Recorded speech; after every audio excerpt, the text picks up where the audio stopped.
Hey everyone, my name is Mitch Dyer. This is IGN Arena, episode number 17. This is our esports and MOBA podcast.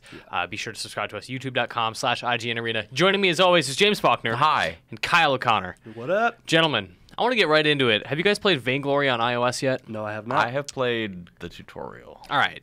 Okay, so you started. Yeah. So this is the iOS MOBA that was shown off during Apple's iPhone 6 conference, and I have a couple small problems with it that I want to talk about.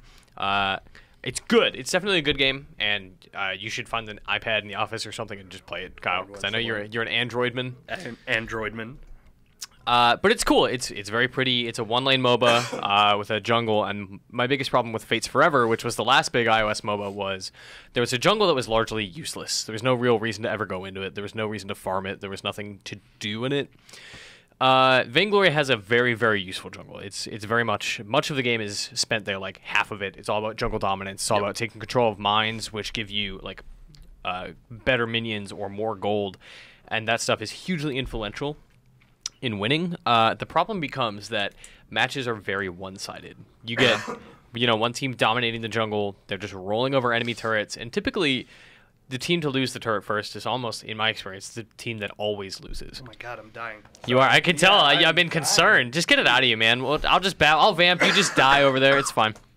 Hey, of course it happens, right? Of course. Yeah. As soon as I hit go, you're like, oh, everything's falling apart. And just dying. Wow. It's fine. The other problem is that there are, I think, 10 or 12 heroes in this game, which is, it's decent for an iOS game. You don't expect 100 heroes in something like this. Where is the jungle located if there's only one? And so it's a top lane, and then a bottom so like bottom lane. Yeah, it almost looks like this. It's like a U. It's like a giant half circle, and most of the map is the jungle. So you spend a lot of time there, and like League, you can hide in bushes, and you can plant. I don't know if they're wards or if they're mines. But you can plant a device that will, I'm pretty sure, reveals the location when an enemy steps on it. I just don't know if they take damage because I've never actually seen one go off. Oh, okay. But it has a very simple item tree. The shop is not super complex. It is much more like League than it is Dota. And yeah, less activatables, more just like pure stats upgrades. Yeah. And the thing is with that, like the team who has control of the gold mine and the better minions will just steamroll the enemy team. Like, you have no way to stop. Like, I mean, there is a way, but odds are very high. It's a 3v3 MOBA that the other team of three is not going to be able to defend against stronger minions, a completely dominated jungle, and protect their lane. Oh, yeah. Definitely because you assume if they have all those extra assets and resources that the champions themselves on the other team are also there. Yes. And the heroes are really good. Like, I think the champs are awesome in this game, but there's just too few of them for each game to feel different, because if they have, I think, 10 or 12 and half of them are free, and weird, that's fine, we'll just grab the audio from the camera.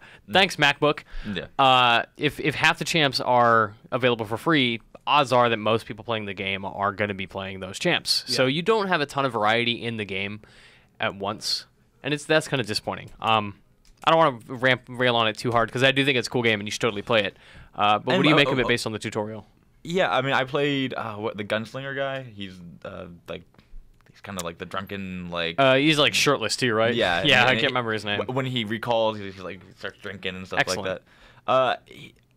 I found it a little bit sluggish.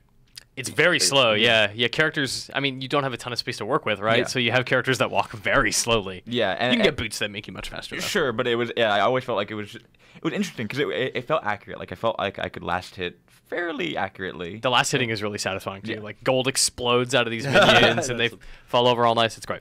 I'm interested to see where they go. Like, again, we've talked about it a billion times. MOBAs are a continuing product. Yeah, and this will grow over time, certainly. Yeah, and we'll see where the patches are, how they patch it in the next couple weeks. Yeah. Brian Albert, who's obviously missing from the show today, is doing the review. We'll talk more with him once that review goes live, and once we've all spent more time playing it. It's 3v3, so we'll pass an iPad around so Kyle can play, and we can. I would like to. Yeah. We can all check it out. We'll have more detailed thoughts, but I did want to get just a quick couple thoughts out. I have my iPad with me. I'll give it to you. Oh, cool. Like to Awesome. Yeah, install that. Let's totally get going on that.